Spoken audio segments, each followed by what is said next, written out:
Dum dum dum! Here we are! Woo woo! Hey everyone! How are you doing? I see we have a couple of folks already with us. Hello, hello. Really? All right, I see it's working as well on my side down here. I just hope I don't have an echo here. Nope, all good. Hi everyone! Welcome to our discussion about First Writer's Call, Book 2 in the Green Rider series. We are all very excited to continuing with the read-along. But before we dive into Book 2, do you, Andrew and Stephanie, just real quick want to introduce yourself again, just in case there are some people who don't know who you are yet? Sure. My name's Andrew from Andrew's Wizardly Reads. I'm a professional weirdo. I like to read and review fantasy and sci-fi and act hyperactive in front of a camera and then put that on the internet for the entertainment of viewers. So, yeah, that's me. I'm Stephanie. My channel is Miss Richards Reads. I am an old lady who knits, and I primarily read fantasy classics and cozy mysteries. So I'm very excited to discuss this one. I wish I could knit. It's like rocket science to me. You need patience for that, Andrew. It's relaxing to me. Yeah, Andrew's got no patience. No. Awesome. And I see we have Saba here already. Hey, and Sarah as well. Hello, hello. Excited that you're here. Sarah, we have to get you on one of those lives too eventually. I know you don't have a YouTube channel, but that doesn't mean you can't be on a live show with us. Who says you need a YouTube channel? Exactly. Awesome. Alrighty. So, fair warning up front, since we're talking about book 2 in the series, there might be some spoilers for book 1 of the series. So if you have not read book 1 at all, you might want to, turn off your YouTube and walk away till you read book 1 and then come back. Ideally also read book 2. And we're trying to keep it spoiler-free for a little bit at the beginning for book 2, but we will definitely go into spoilers for book 2 very soon, because how can you talk about Green Rider without spoilers? That just doesn't work. And Sarah, I like to see this. This is the energy that we want here. Yes. You can talk about Green Rider. These are good things. Awesome. Alrighty. So tell me about your reading experience for the second book. How did you like it? How did you not like it? That's a weird sentence to say. I'm going to let Stephanie go first. Oh, gosh. I enjoyed it. It was a different experience than book 1. Also, I'm sorry if you hear scratching. Lucy wants her camera time. Because it was dual perspective, or we got dual perspectives, and we didn't get that in book 1, correct? Yep. Yeah. But I liked it. It was different, but not in a bad way. I liked learning the history of the Green Riders, and I was hooked throughout the whole thing. I gave it a solid 4 stars. Awesome. That different writing style, put a pin on that, and then let's talk about that in a couple of books further down the road as well, because that is something really interesting. Are you talking about book 5? Well, in general. So book 4, book 5, book 6, book 7, she experiments a lot, and you can see that. I hope that is not a spoiler. That starts early already. Go ahead, Andrew. I did not love this book. I ended up giving it 2 stars. Oh, 2? I thought it was at least 3. Whoa. Maybe it's a 3. I don't know. I'd have to go check my Goodreads. I think it was either a 2 or a 2.5 star. I thought the core premise of this book was fantastic, but I didn't really like a lot of the characters. Like, I would have actually preferred to focus more in on Kerrigan than the other perspectives that we got, just because certain things I felt could have been either executed cleaner or better. And then I also, like, my complaint with the first book, which I gave 4 stars to because it really won me over in the end, was that it felt like it started out reading really young and then aged up as Kerrigan went through her adventures. And then I felt that this one did the exact opposite, where it starts out with a very intense scene, like opening, occurrence, and then slowly dives down into it's high stakes, but at the same time, it read younger than what the book opened up with. And that's just not really to my taste, which is probably what led to me not really enjoying the book all that much. Interesting. I have to read it again and see if, because I never look at it from an age perspective, but that's an interesting observation, I think. Yeah, I didn't catch that. But I also wasn't reading very closely. But I did enjoy the first book more, but I liked this one better than Andrew does. Yeah. I'm a bit anal retentive, and so a lot of the things I can't turn off like a critical thing. And so when I see a trope being executed, my brain goes, "Well, what if it had been done this way?" And my brain then goes, "If it had been done that way, I'd have been much more satisfied." Yeah. That's going to be an interesting discussion, though, because, you know, a lot of people just read for, I mean, myself included, right? I read for enjoyment, and if there are little things, I'm like, okay, whatever, we'll just move over, unless it happens over and over and over again. So that's going to be I'm excited about this conversation to see, you know, what are the things where you bumped into me, like, ah.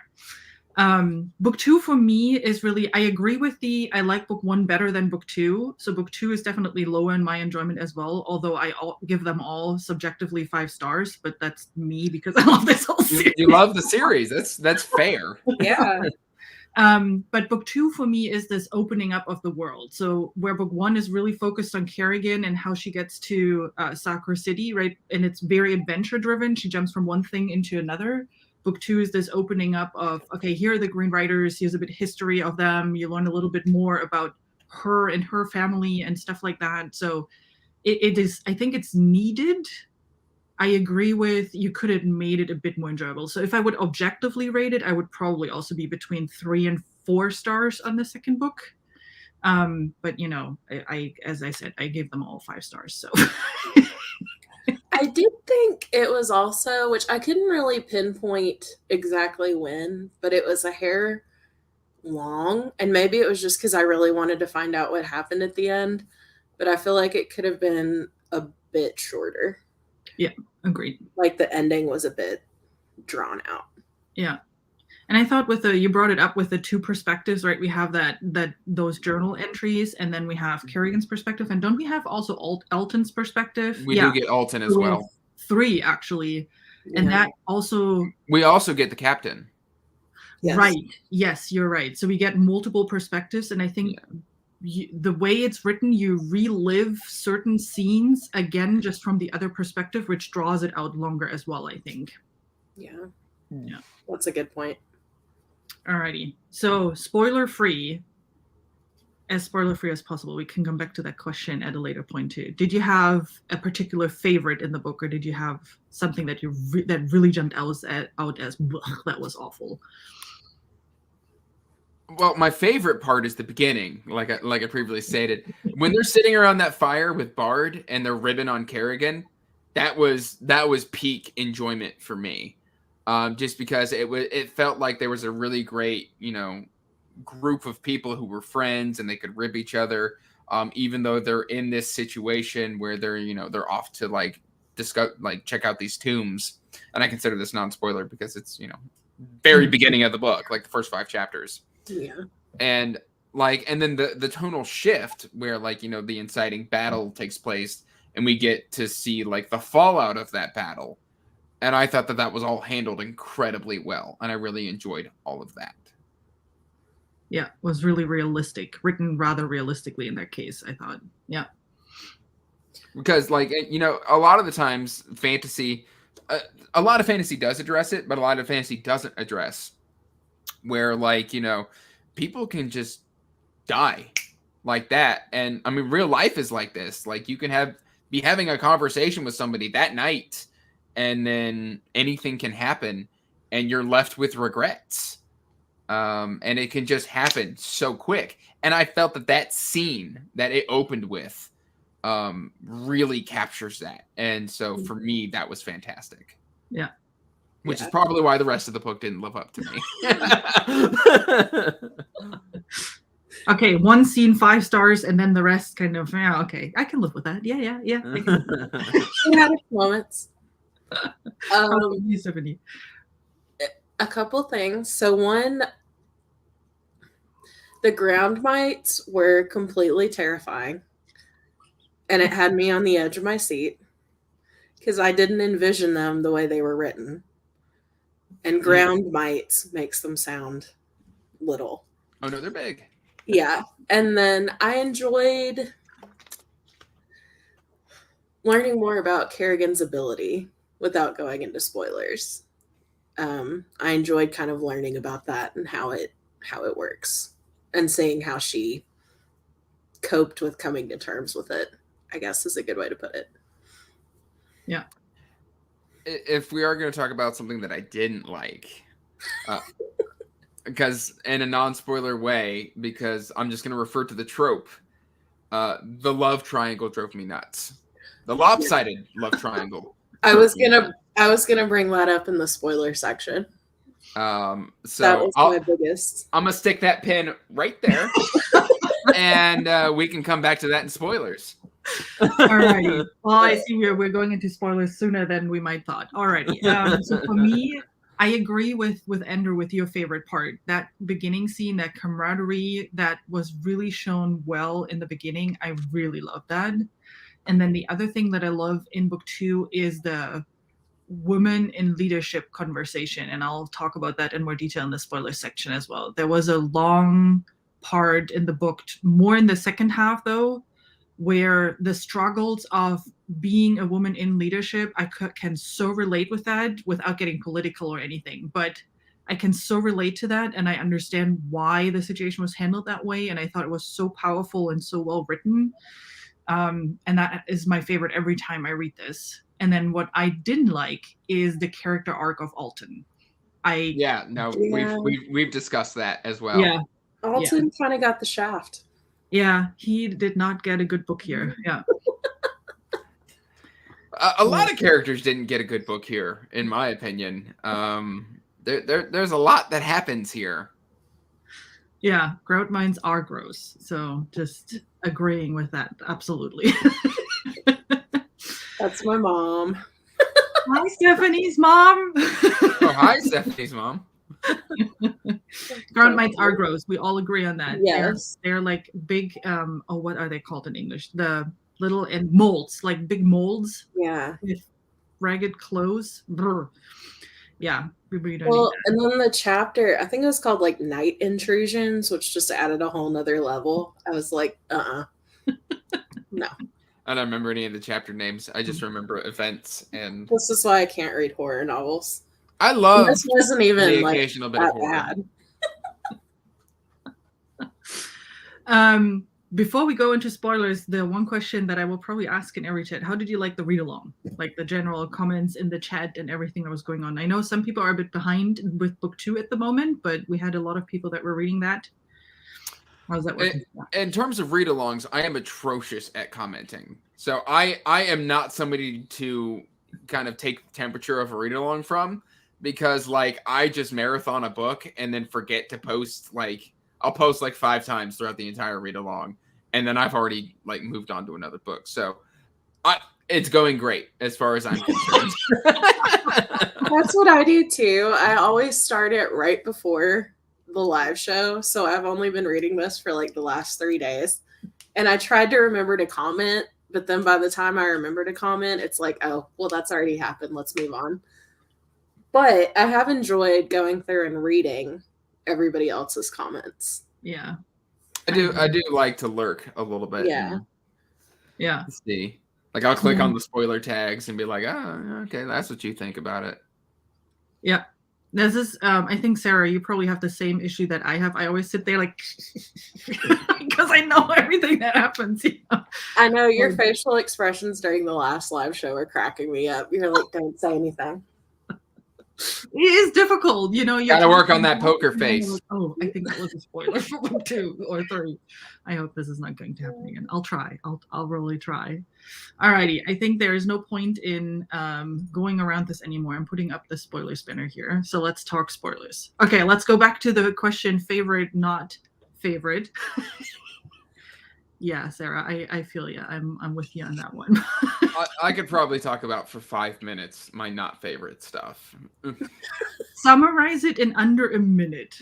In under a minute. One of the things that really bugged me and was when the captain is suffering from her gift malfunctioning.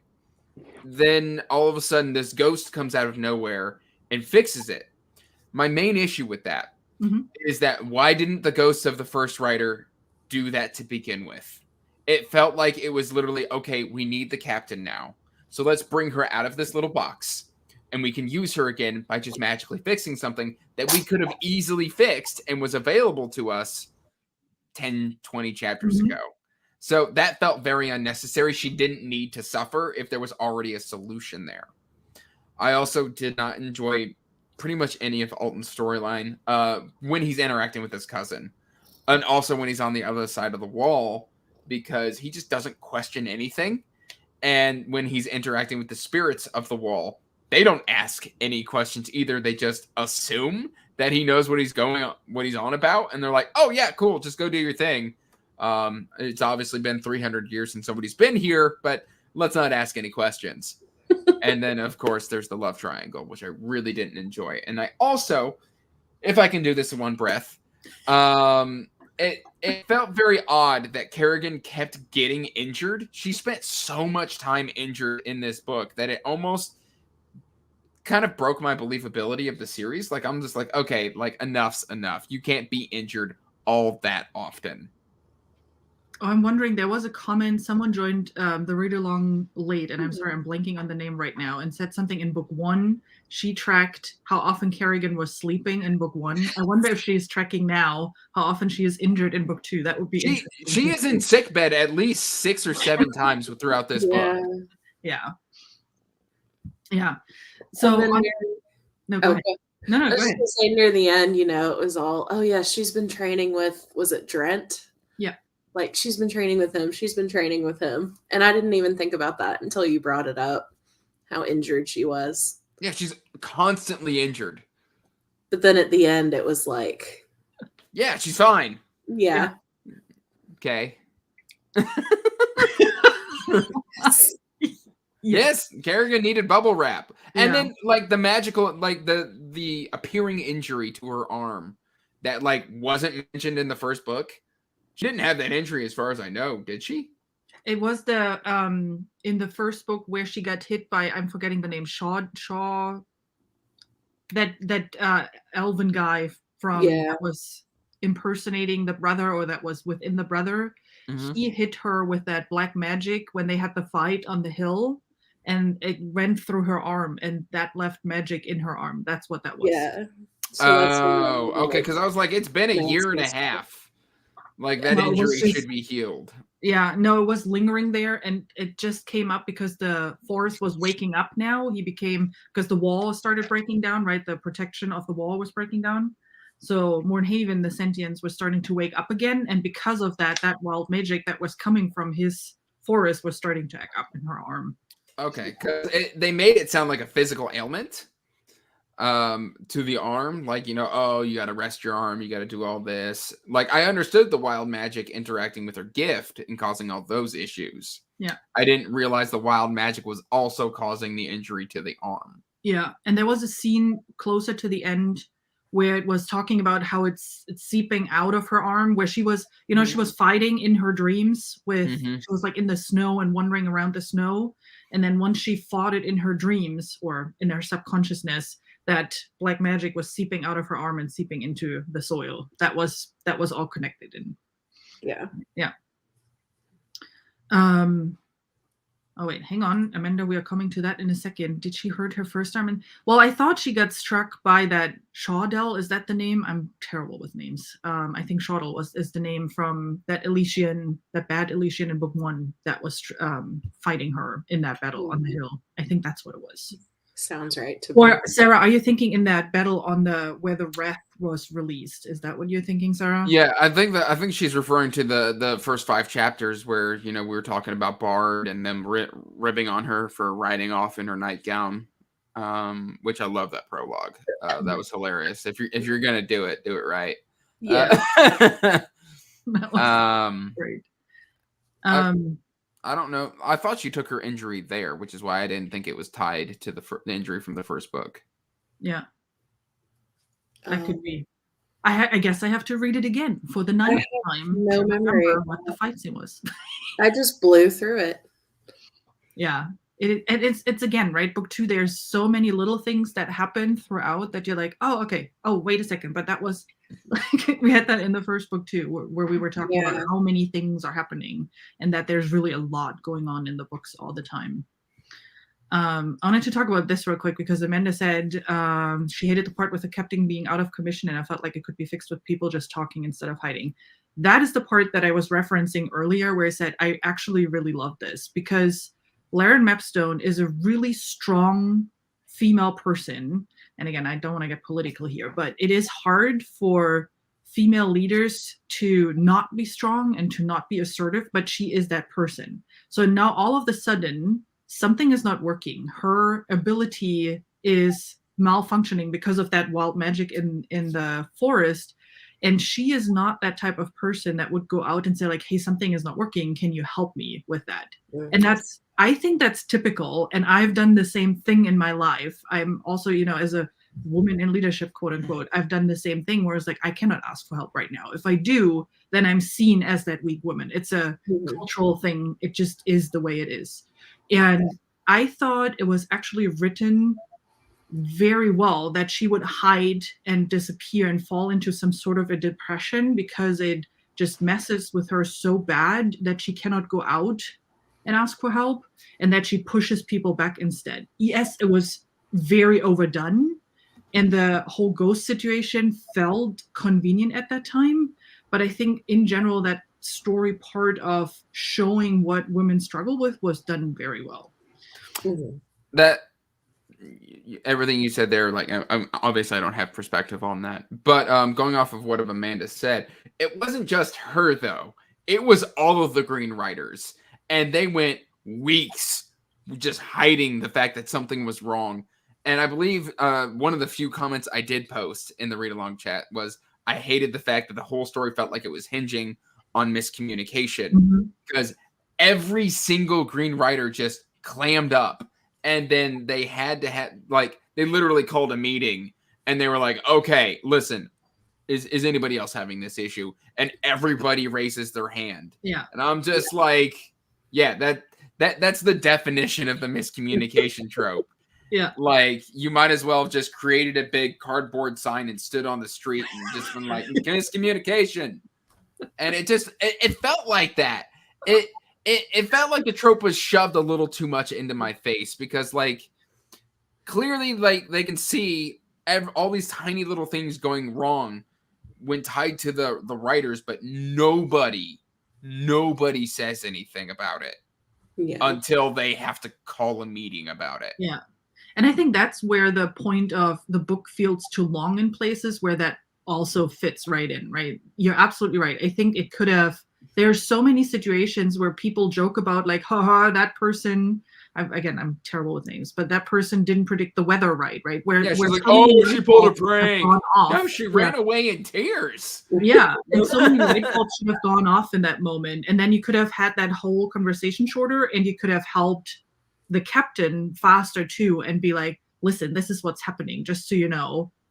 Is something happening with you as well, because you're hiding like this, right? And you're not talking to us. So yeah. Literally, these are the king's deliverers of communication. And none of them were speaking to each other. Well, that's a very good point. You know? And it was just so frustrating. I'm like, listen, your whole job is to communicate. That is what you were paid to do, and you were not doing it. And it just felt silly.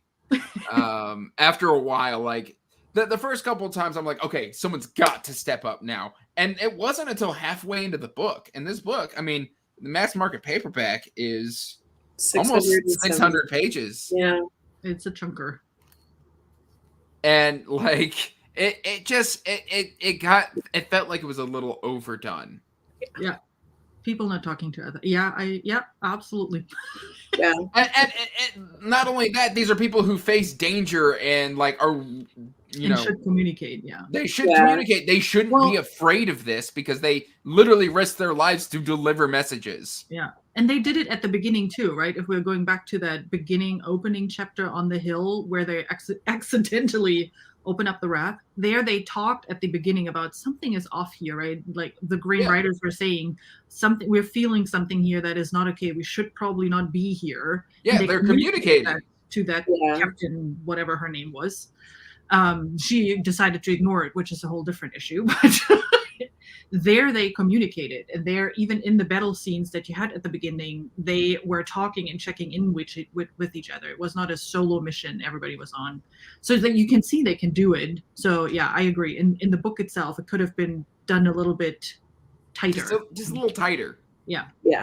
Like if we'd have just had that come to Jesus moment like 20% earlier. We could have skipped 200 pages and it would have still been an amazing book with all the history, right? Yeah. It would have flowed better. It would have felt less like we're leaning on this miscommunication to drive drama. When literally it felt counterintuitive to what these characters would actually do. Yeah. And then on that first scene, Amanda said she really enjoyed the prologue. Yes, I loved it. Only to have then everybody get killed. Well, and like I said earlier, that was very poignant. I felt that was very powerful because literally they were there 1 second and gone the next. Yeah. And like their dreams were just gone, over, done. And I really felt that, Kristen Britain captured something very important right there. Yeah. All right. While we're crapping all over this book, let's talk about the I'm sorry. No. Listen, that's totally fair. You bring up some very valid points, and it's good to talk about good and bad things. I have no issues with that at all. Also, it's a little bit fun.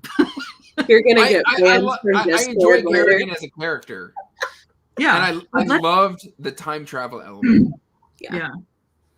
Like, do we want to get Alton out of the way first, or do you want to talk about the time travel first? Well, let's say some good stuff about it first, and then we can go back to. We're switching it up. Okay, let's talk about the time travel, and I think that fits into the general history of the magic system and learning more about the Green Riders and their history while Kerrigan is jumping. Go. Well, I feel like I'm talking too much. Stephanie, let's start with you. Go for it. Well, I like the rediscovery of their magic and their history and their lore. And I like the fact that they're constantly like, well, nobody's really taken the time to write any of our crap down because we didn't think it was important, only to find out later, yeah, that was important. You should have probably been keeping a little bit better records. Mm-hmm. Shame.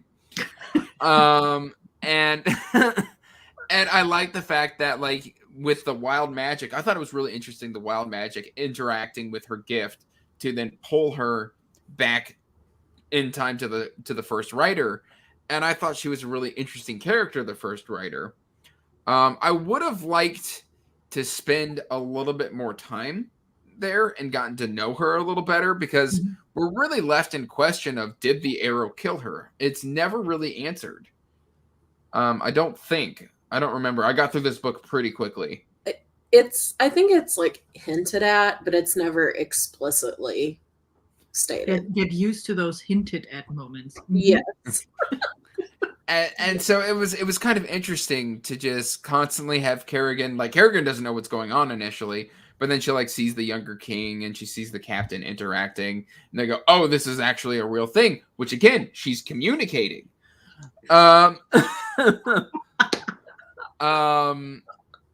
She's communicating about that, but nobody else is. And so it's just super interesting. And I liked and enjoyed that whole experience. Yeah. Yeah, I liked seeing that aspect of the magic. And I don't read a lot of time travel books. So it's kind of more unique to me. I own it. I have not read it yet. Talk about awful books. That was awful. Sorry. Okay, let's go back to First Writer's Call. Ouch. Rude.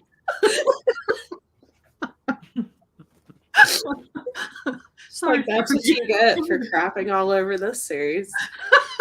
I mean, that's not my favorite series of all time, so I'm not that offended. I haven't even finished it yet. I'm finishing it this month. You have to tell me how it continues. I just couldn't read it anymore, but I kind of want to know how it ends. But anyway.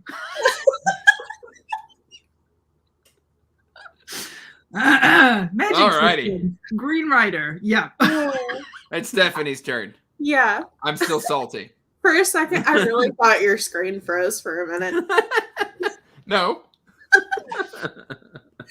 But yeah, haven't read a lot with time travel. I would have liked maybe a little bit more of that and less of the miscommunication stuff. And I also wanted more with the captain. And this is also her name is what, Lillian M. Short or something, but I kept reading it as like Lil and then last name like Lil Wayne. or something like that. But I would have enjoyed more with her as well because I liked her character a lot. I wanted to know her more because I thought she was fascinating. Yeah. I liked her a lot from the mountain scene, and that goes back to that powerful beginning and it being written rather realistic, because the first writer talked about, well, we have been in war for so long, and it pretty much no one knows what a world is without war and how you just are as a person in that time, and that whole experiencing, who she is as a person in that regards, and learning how the world was in that long war back then, and how everybody pitched in, and how everybody was like, we don't have time for tears, we just have to move on, otherwise nothing will function in this world. And I thought that was also written in a very interesting way. Not that it was good, that sounds weird, it was not good per se, right? But it was written very well and explored in a very good manner, and that it then was used at the very end in that last scene where they're all standing around this newfound window that they have in the fall and memorizing everyone. I was like, that always gives me tears, that scene. Like, listen, I never cry, but this always has like one tear coming down. It's like, oh, this is so good. There's a scene at the end of book 4 in Outlander, and this isn't spoilery, but they're doing like the calling of the clans, and so they're shouting out their clan names, and that kind of reminded me of that. I really, really enjoyed that last scene. That could be and we're talking about the future stuff. I'm always putting up stuff way too early before we're even done with the further topic. Anyway, I will get there. That might actually be, I'm not familiar with Scottish history, but what Kristen Britain based the Green Riders on, and if you listen to the audiobook, you also heard it that she had a Scottish accent. I wonder if that is actually a Scottish tradition to remember people in the clan, that they're both, which is why they're both using it. Yeah, we were, Kate from the Literary Apothecary, she does Outlander watch-alongs on her Discord. And in Men in Kilts, we watched, before the Battle of Culloden, I think, they were shouting out their ancestors' names to remember them. And so that kind of gave me the same. So that wouldn't surprise me if that inspired it. Now I'm curious if it's inspired by some, like the book itself, the history of the Green Rider, if that is inspired on some actual Scottish clan history. I have to look this up. Ooh, research. Wow. I have no idea. It wouldn't surprise me because it's the same, just remembering where you came from. Yeah. And your family and your friends. Yeah. Okay, now the carrying and cross path with her future. Yes, that one scene where she sees herself first and saying, you went too far into the future, you have to go back. And then she sits there like, how am I supposed to do this? And then later. It cycles back at the end of the book and she does it again. Yeah. It's tricky. Playing with time, I always find very difficult, and it can be done really badly because you have to think about, like, what if you change something in the past or in the future? What impact does it have on your timeline, right? That's the whole discussion with all Marvel has it big with the whole jumping between, what is this? Is it Doctor Strange? No. I watch a lot of Doctor Who, so I love time travel stuff. Yeah, and I think it's still done well because she is not interacting necessarily in a constant way with the past. Like, she is more observing. Mm-hmm. And viewing things, except for the situation where she realizes, hey, I can bond with the first writer because we use the same brooch and I can help her get to a safe spot, right? So, but it is tricky. Did she change the past in that moment? Would the Green Rider, the first writer, would she have died right there if Kerrigan wouldn't have intervened? Anyway, that gets us the whole down another rabbit hole. But yeah, Yeah. I like how like those little funny scenes between, hey, you see yourself in the future, and you talk to like Kerrigan talking to herself in the future, and those scenes are kind of nice entertainment scenes in the middle of the book. Yeah, because this one got way darker than book one, so it was really nice to have those little moments. Yeah, absolutely. There you go. And talking about the magic system, the other thing that I also liked a lot is that this magic system has cost. Like Mara gets a fever when she uses her fire ability too often. Kerrigan gets a headache and gets cold when she jumps through times. And it was all more because of the wild energy, but even regular, right? They have their costs for the magic to use it. You cannot just willy-nilly go out there and do stuff. I thought that's also very interesting. All right. What other topics do we have? Oh, the wall and Alton. Well, there's Alton and the love triangle. Let's start with Alton and that whole wall story. Poor Alton. So yeah, he was really man. My thing with Alton is he was just fine, and then like he gets pushed off this side of the wall. And my main issue with this is not that he got pushed. My main issue is that like literally we are told from both viewpoints that they are not romantically involved. Like they've decided, hey, we're Green Riders. We're never in the same place for longer than a day. There's no point in pursuing, because it's hinted at the end of the first book. Yeah. That he's a possible romantic interest, which I was fine with. I thought that would have been a cool dynamic. From a friends to lovers thing. Mm-hmm. I don't hate that. It's inevitable sometimes, but literally like he falls off the wall, and then just because he got a fever, he's instantly fooled. And then, of course, we've got to deal with his crazy cousin who's just jealous, but like lets his jealousy turn him into like a psychopath.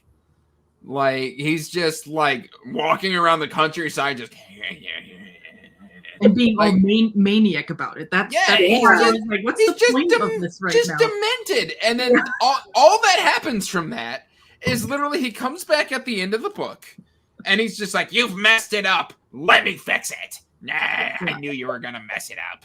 And then he just walks into the wall and we never see him again. And it's like, what was the point of that entire storyline?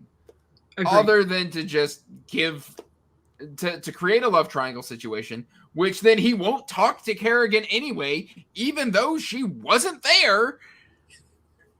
And like, it's just, it all felt like, it felt childish. Is what it was. It's like, okay, the cousin's gonna throw a hissy fit. You're gonna hold a grudge against Kerrigan because she wasn't even there. You knew she wasn't there, and like, if frankly, like, I don't know. I've never been delirious with fever, so maybe I'm being unreasonable. But no, I don't. No, I don't, because it wasn't in his body. No, I think for I think he was just sad and lonely. Yeah. And I can't say that live on camera. So, yeah. With I don't know. Cousin, I agree. I think the reason why he got crazier and crazier is that he started hearing the voices in the wall. And since he is a liar, but still, what was the whole point of that storyline? There was no I misunderstood what she was saying. I thought she was talking about Alton. No, I just, both perspectives. I think, Sarah, are you talking about Alton or are you talking about the cousin? Starts with a P, the name. Anyway, but the whole wasn't it like Penrick? Penrick. Yes, that's what it was. Yeah. That whole part could have also been skipped. I don't understand the value of any of it. He was just nasty, and he was. He failed anyway. He failed to repair the wall. He failed to bring down the wall. He just failed. Yeah. Like. And so I felt like I got all these fever scenes, and it's just like, well, obviously this isn't Kerrigan, because you straight up go, oh, Kerrigan doesn't sing this nicely, because it's not Kerrigan. I love that they brought up that she was tone deaf. That cracked me up. And then she's like all of a sudden singing, and it's just like, well, here's a heavy dollop of a hint that it's not Kerrigan. Yeah. she's not on the other side of the wall. B, she's halfway across the country. You know she's halfway across the country. You even mentioned she's halfway across the country. It just didn't. Yeah. It felt like it was forcing in drama between Alton and his family, which his uncle died anyway, off camera. Right? They go after Alton. I think so. I don't know. That was also a weird story arc. But I agree. I mean, in general, I believe that Alton was delirious because of whatever poison was in that forest, and because it's all slimy and gross, and that whole wild magic wreaked havoc in that forest, right? So I believe that he is delusional at a point where he would not be able to separate the real Kerrigan versus the ground mite with the Kerrigan face. I mean, that it was a ground mite at the end of the day, that's always like the factor on that whole thing. But if it would have been written in a way that you wouldn't know, because Kerrigan goes to the wall at one point. So at the very end of the story. Timed differently, so you don't know, is Kerrigan already there or is she not? That you have this little bit of a moment of, is he dreaming it now or is he not? I think it would have made that scene a whole lot better. But we all knew it's not Kerrigan, except for Alton. And I think what made it kind of Yeah, what breaks the immersion is the fact that we know that Alton knows it's not Kerrigan. Yeah. Yeah. Well, no, Alton didn't know till the end, till he got out of the I should have said he should have known it wasn't Kerrigan. That entire thing was just, and there was just at times like I was just like, Alton, what are you doing? Like, oh honey, it's this kind of like, oh honey moment. Oh, bless your heart. Like just use that kind insult from the South. Yeah. Oh sweetie. Oh sweetie, bless your heart. Yeah, again, I understand why this had to happen, right? Why he had to think it was her, so he could learn that wrong song to break the wall even further. I mean, that was the goal, right? Mornhaven's goal was to break down the protection. Yes, agreed. He should have known better. But again, he was delirious, so who knows what people do when they're completely out. But I mean, the point of the story was that Mornhaven wanted to break down that protection of the wall, the guards of the wall, and get that song that they're singing to keep the wall up to disrupt this. Yeah. And I mean, I get the point of that plot arc, but again, it could have been done shorter and more compact, similar to that miscommunication trope, right? They could have saved another 100 pages here. I think it would have timed. It would have worked better for me if we actually get a scene of, instead of him just being tricked, of him being actually like magically subjugated to where he's convinced that this is Kerrigan. Instead, it's just a magic illusion that sings to him while he's delirious, and it makes it harder to swallow when you're just like, yeah, dude, you're gullible. Like, you've got gullible tattooed on your forehead. He is, though. I mean, he was in the first book. Come on, even in the first book, he was kind of this, oh, honey type of person. I didn't like him there. Like, but in the first book, it was endearing. Yeah. The first book, it's kind of just like, oh, he's got some growing up to do. In this book, it's just like, yeah, don't let him play with matches. Yeah. So, and then on the other hand, though, so once he is in the tower, Murdigan, that illusion of the magician that is in the tower, I love this guy because he is so blind to what's happening and so arrogant in his whole being. Yeah, like he's just like, yeah, where have you guys been? Yeah. Oh, it's been how long? Yeah. And then of course, like, I liked him as a character. If he'd have just asked one or two questions.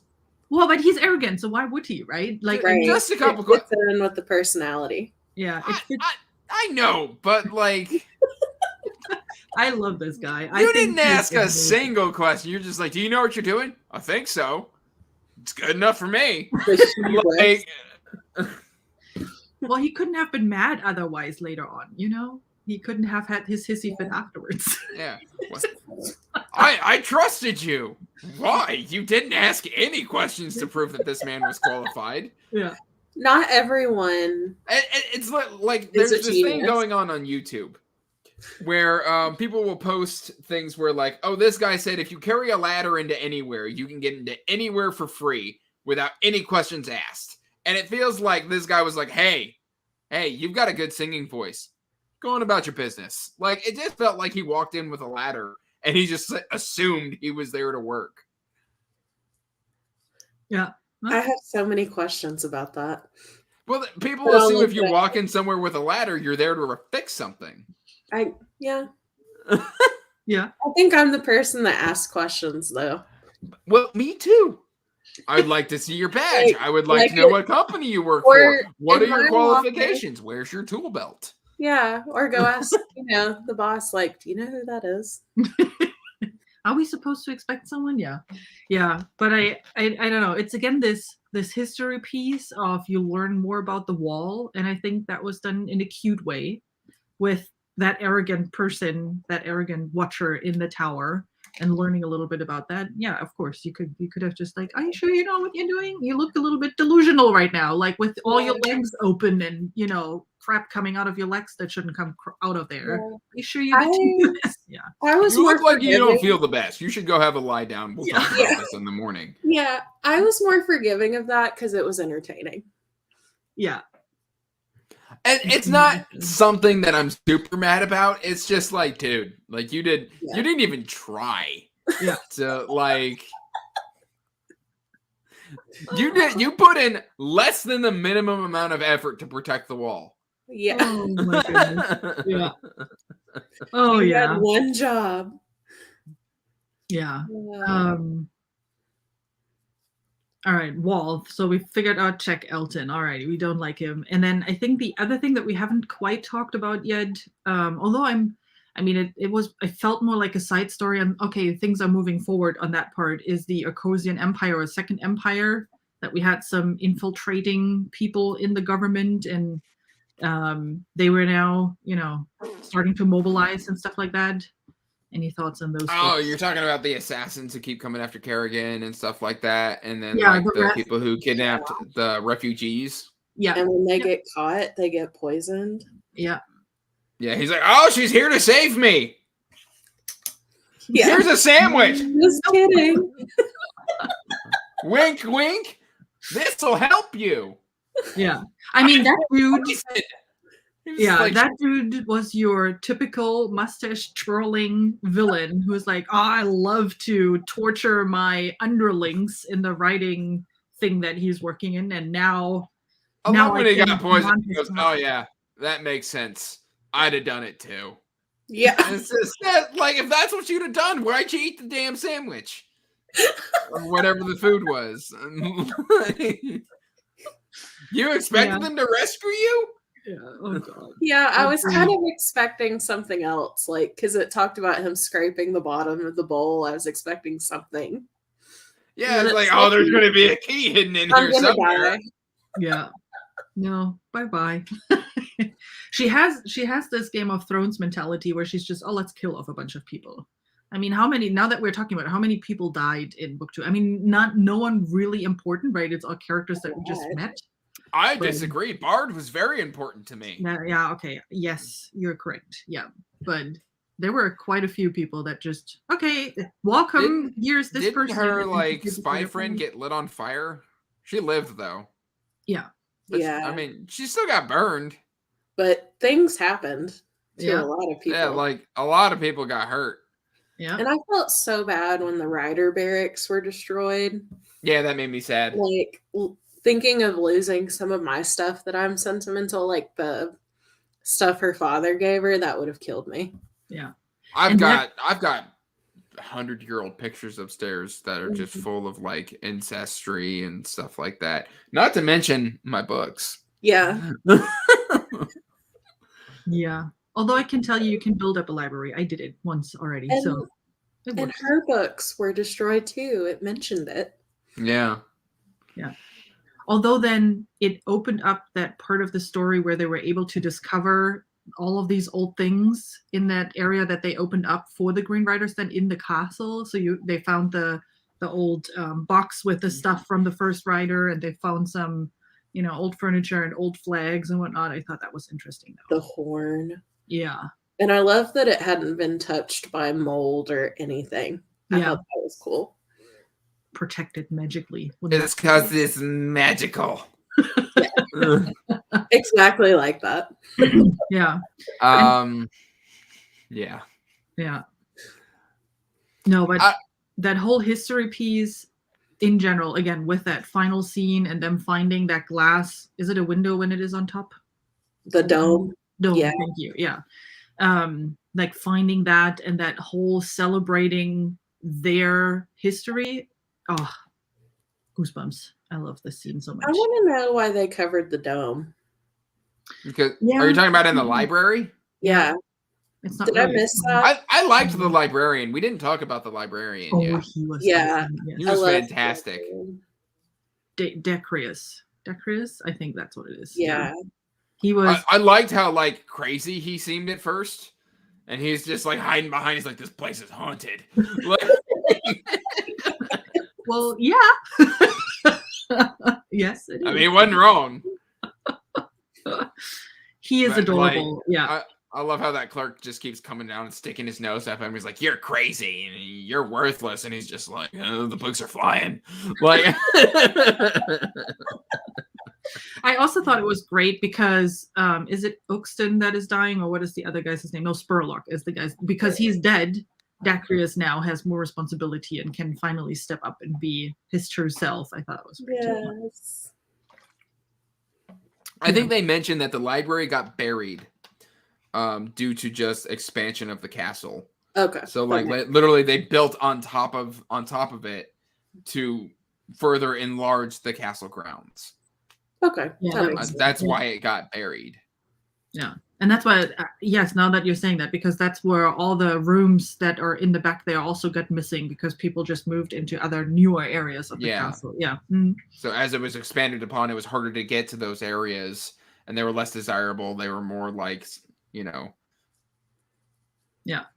See, a lot of great details if you think about it, right? So it's like those little things is what make this story so immersive, really. I think we lost Andrew a little bit here. No, I came back. My internet.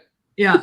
No, but those little details, right? Like, hey, the castle grew over the years, or they found stuff, or they saw stuff. I think that those little details make it so great as a story, and you can really get deep into the history and the world. Like, it's not, here's the city and we are good to go. It really helps you to see everything open up slowly. I think that's, again, similar to book one. I think that's what Kristen Britain just does a really great job in, that you slowly get introduced into the world, and then she adds like those little pieces one by one, and you slowly see the bigger picture and get immersed, rather than, I'm not saying there's nothing wrong with that, right? But a lot of in fantasy and sci-fi, you have like, here is the world, here's everything info dump, and then the story starts. Whereas she starts with the story and slowly adds pieces to it. Yeah. I mean, again, nothing right or wrong with either way. I just thought it's interesting from a writing style. Are you coming after my info dumps? I need to be careful what I'm saying now. I feel like a mediator. Just kidding. All right, I think the twist at the end with what's his face? What is his face? Hadriax Elfex. Yeah. Yeah. Do you remember that twist, Andrew? That he changed his name to Galadriel. Oh yeah, to the what's her last name? I can't pronounce it. Yeah, it's he changed Galadriel, which means Galadrian. That's yes. Well, yeah, my German mind always pronounces it slightly different, but traitor, which means traitor. And then it was shortened to Gladian at a later point. That A was removed. Yeah. Yeah. Yeah. So she's descended from a famous traitor. Yeah. To the Second Empire. That would be interesting for me, because obviously I knew that he was her descendant, but how was that for you reading through those journal entries and discovering this? Well, Stephanie, you go first, because I will not shut up. I was just gonna say, those were probably my least favorite. Like, I was like, oh yeah, this is kind of interesting, and then I just didn't really care. I wanted to go back. And then at the end, when the twist happened, it was like, oh, well, this makes sense now. Yeah, you could definitely tell it was going to be part of a twist. Yeah. I didn't know what that twist was. I just assumed that her, like, for the majority of the book, I assumed her last name, like, in the ancient language, just meant traitor. Mm-hmm. And so, but then when you find out that, like, she's actually descended from the traitor, it's just like, oh, cool. And so that's something that I kind of would love to see expounded upon in later books. Just to see if, like, what Moorhaven, Mm-hmm. Yeah. kind of uses that and keeps harping on that. I think that would be cool. Yeah, Saber, I think that's a good way to put it. Like, it's rewarding because you're like, okay, what's happening? Why are we talking about? Is it just background information to get to know Moorhaven better because he is the main point of the today's time, right? Because he's awakening, but then seeing how that is connected, yeah. I find the first time I read it, but I love to, yeah, I can see appreciating it more on my second read. Yeah, because then you know what's happening and you pick up more on, like, those little details again, right? That tell you what's going on. I was like, I just want to go back to the Green Riders. I don't care about this. Yeah. And I actually, Sarah, you make a good point. Like, the insights they provide into Moorhaven, I think that is actually really crucial to understand how twisted he is now, because he is awakening, right? And you barely get a glimpse of his madness in the part where he's awakening. But the story where he's coming from, that he was just like, a lonely royal child kind of that got sent to an adventure and then left alone there by their parents, and you don't really know why. It's not explained why his parents or no one really from Ecosia is coming back to him when he asks for help, how devastated he gets and how that twists him into something completely mad and evil, and that he doesn't, walk away from anything really mad and is dissecting Elysians and, like, all those details. It's kind of gory a little bit, and we're told why he's abandoned. I believe it's because he wasn't getting results. He'd been there for like 12 years or something like that. Again, it's hinted at, right? It's one of those, again, it's not clearly stated why it's hinted at. It's very heavily hinted at that his parents were sick of his failure. And so he was basically just left to just kind of, hey, come home or stay there. We don't really care. You're too much of a failure at this point. Yeah, it's not getting better from there then. Mm-hmm. Like, bye, Felicia. Don't. There's the door. Yeah. Come back. Don't. We don't really care. Yeah. I'm sure he 3 or 4 siblings to replace him. Most royal families do. So true. And then if we're going to talk royalty. Are you team Zachary or team Alton? That's what I want to know. They both suck. How about that? Team Zachary. No, they both stink. If you had to pick. I guess Zachary, because Zachary's going to win in the end anyway. So.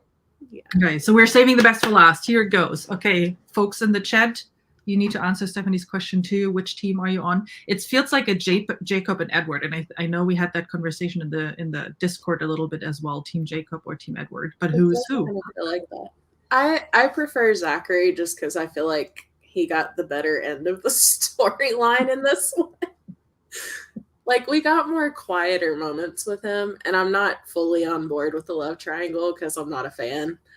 But well, it didn't feel necessary.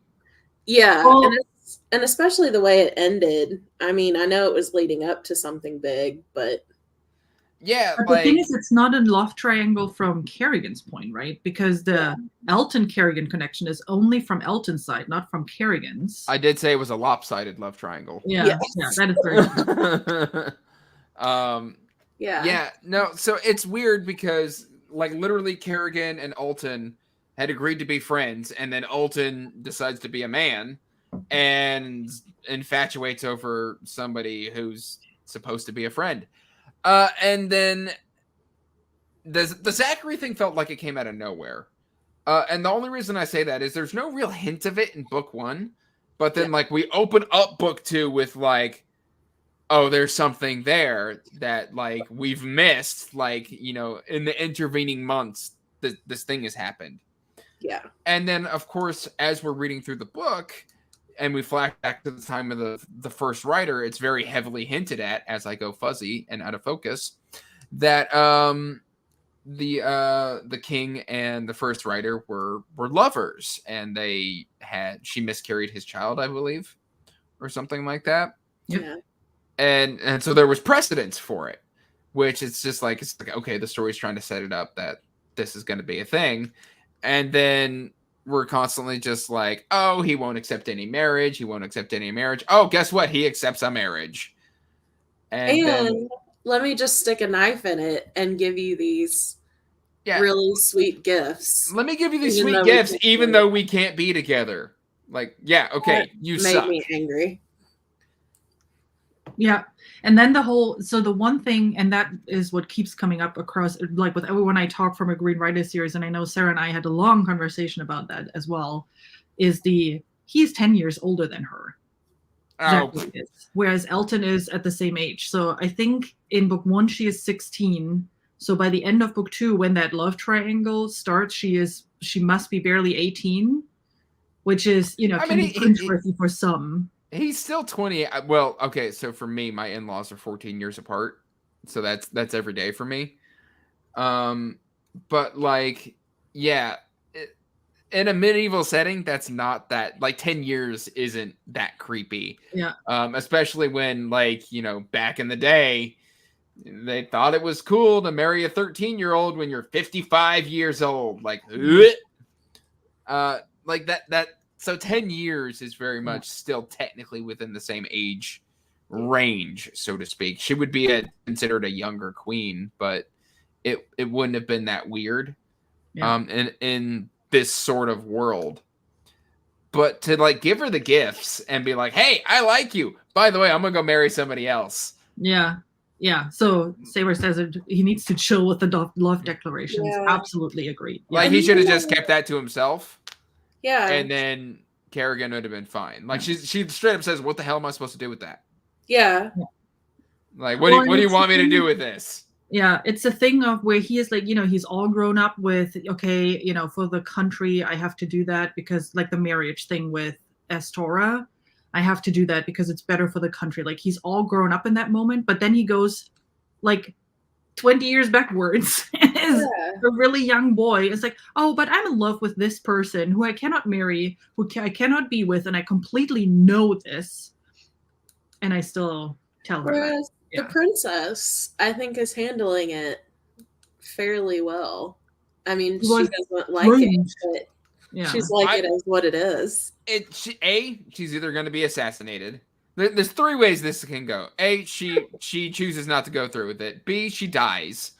Or C, she just becomes queen, and then, like, Kerrigan becomes a consort. Yeah. Hi, kitty! Sorry, I can't say anything. I have to be very quiet right now. Yeah, but that's kind of what I'm expecting too. Just the way that this love triangle has been going. I'm waiting for the princess to die. I don't want her to die, but I feel like something's gonna. Morbid. Yeah, well, so there is the thing where he said, like, she has to agree to marry me if it's going to go through. She can either, she's tentatively agreed, so she'll either change her mind, and because she'll probably discover that, like, her friend Kerrigan is in love with the king. Yeah. Hi. Sorry. She's quite new today. Or she's going to get assassinated. That seems very likely in this situation. Or she just becomes queen. And Kerrigan finds somebody else, and it becomes a love square. Oh my god. One after another. Read the books till book 7 so we can talk about stuff, please. Here you go. I don't feel like this is the kind of story to kill off Astora. Hey, it's Marilyn. Maybe I'm just jaded from other books. We're just going to have to see what happens. I know. No spoilers for further books. I mean, I will say we have been, she did. picking it apart but I am definitely wanting to know what happens next in book 3. Yeah.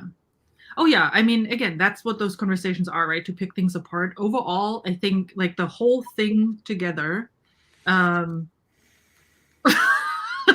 Thanks, Sarah. You're helpful. You're really helpful. She's just sitting there going, "She's dead. You guys She's dead." later. Oh, these guys are so dumb. They have no idea what's coming. Yeah. No, again, right? I mean, we said it at the beginning. I think it is weaker than book 1. The first writer's call is the book, and I'm pointing at the book that is sitting there just in case someone is wondering what weird face thingies I'm doing. But This one? Or yeah, this one. Yeah. Wait, this one. I you got the big paperback overall, version. on my Kindle. You read it on Overall, Kindle. I still think it's a really strong book. Yes, there are things that could have handled better. Yes, there are things that could have been shortened to make it a bit more compact, and it gets a bit too long at times. But overall, how a lot of things are connected and how she is starting to open up the world, I think she is doing a really good job.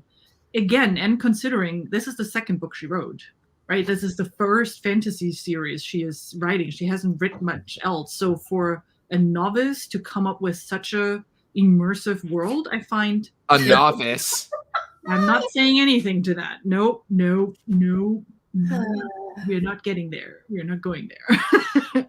So I think it is still a really good book, and it's setting up the series in a really good way. And for me, again, having read the entire series, that's what this book is. It's on its own. It's not the strongest, but it is tying in so many things that have happened in book 1 and that are coming in further books really well. So, yeah. Yeah. Again, 5 stars. Totally subjective. Objective. What are you hoping for in book 3? I have no idea because it's called The High King's Tomb.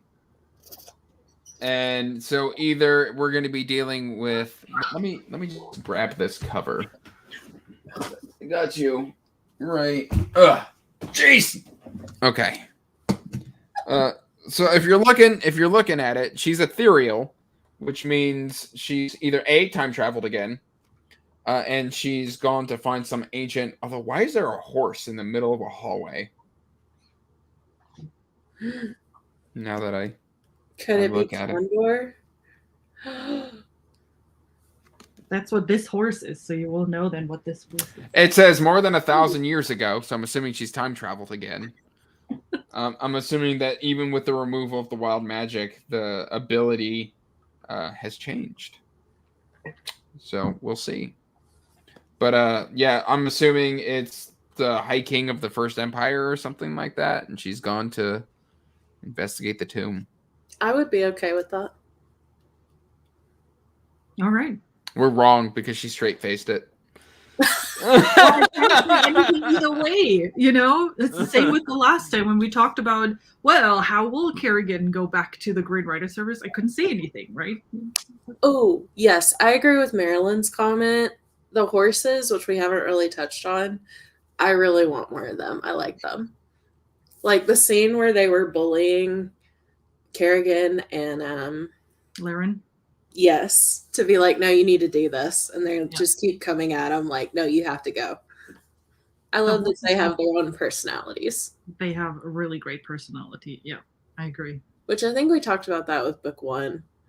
There was less horse general themes in this book anyway. I felt, right? Yeah. There was not a whole lot of stuff except for that scene. Yeah, book 1, it was the specific horse. And then in this one, there wasn't a ton. Yeah. So since there's a horse on the cover, I would also like more special horse action. That is an interesting dedication at the beginning of book 3. What does the dedication say? I'm not. In memory of Batwing, my nasty boy. My true. It's her what? I think it was her cat of hers. Cat. Why was the cat nasty? I need information. I have questions. Maybe he had health issues at the end. I would just say my precious boy. I like the name Batwing for a cat.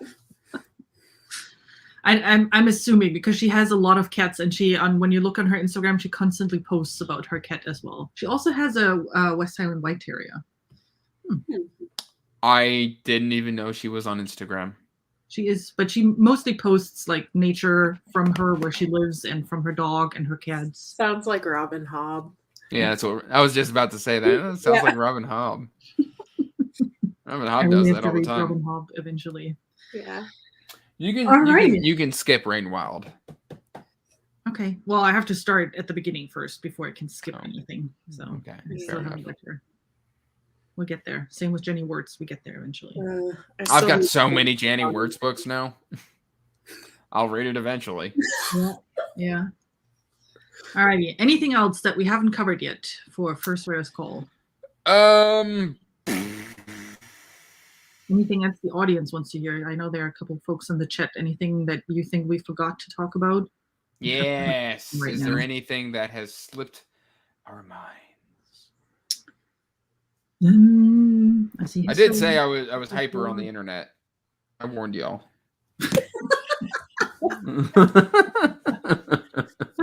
I think that was pretty much everything, right? I don't think there was anything else that we forgot.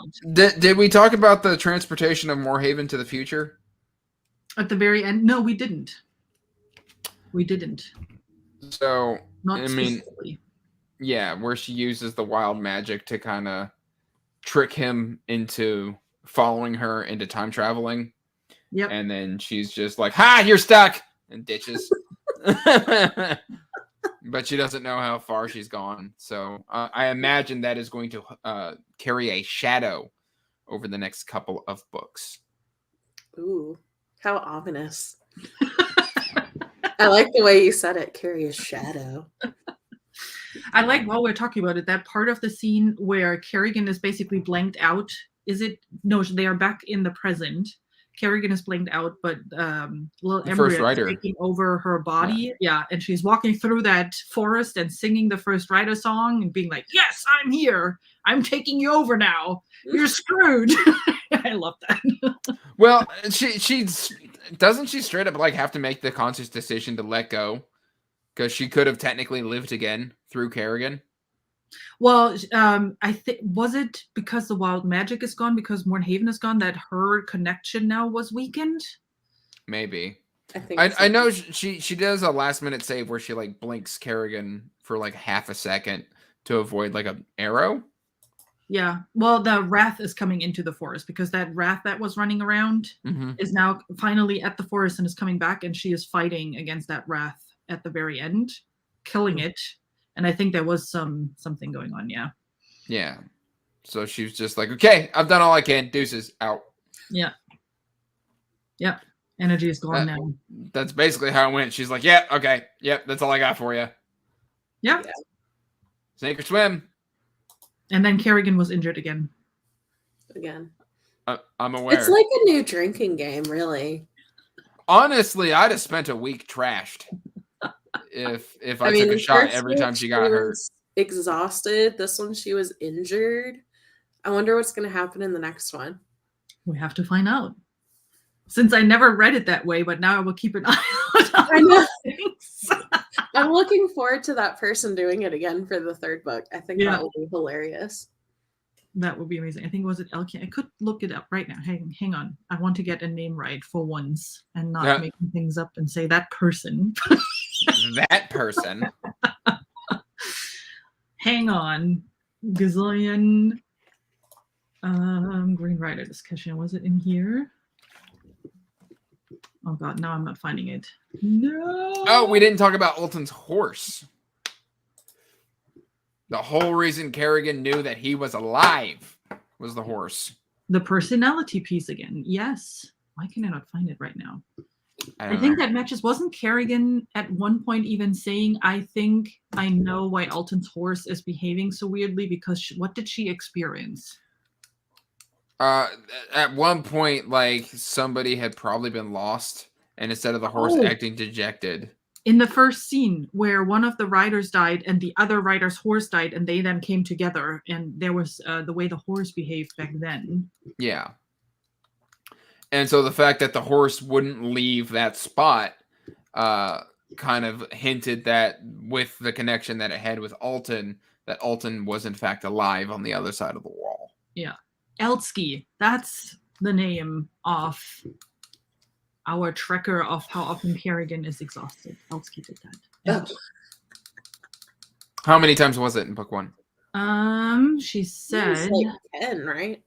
At least. 1, 2, 3, 4, 5, 6, 7, 8, 9, 10, 11, 12, 13, 14, 15, 16, 17, 18 times. Oh, geez. Okay, that's alcohol poisoning right there.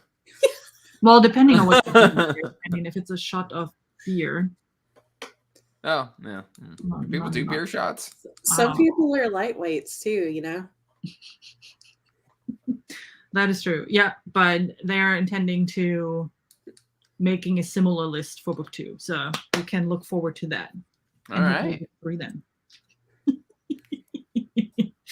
Awesome. All right. I think we covered everything. Thanks so much, Andrew and Stephanie, for joining and talking with me about First Writer's Call. And thanks for everyone in the chat for all the comments and the lively conversation. I love hearing from all of you. I love the conversation, even if it was a 2-star for Andrew. I think it was still good to hear. I didn't say it was terrible. I said it wasn't to my taste. That is, I mean, that's why you have 300,000 different fantasy books, right? So you find something that you like. Listen, if I have 300,000 fantasy books, I'm also probably single, and I am going to probably lose my house. That's a lot of money. All right. Well, I'm definitely curious. I know you said you're giving book 3 a chance, so I'm definitely curious to hear what you think afterwards. And if you then continue, we'll have to see. We will see. I am planning on giving the 3rd book a shot. That sounds good. Awesome. All right. Well, then, everyone, thanks for joining. Have a great rest of your Sunday, and we'll see you in Discord.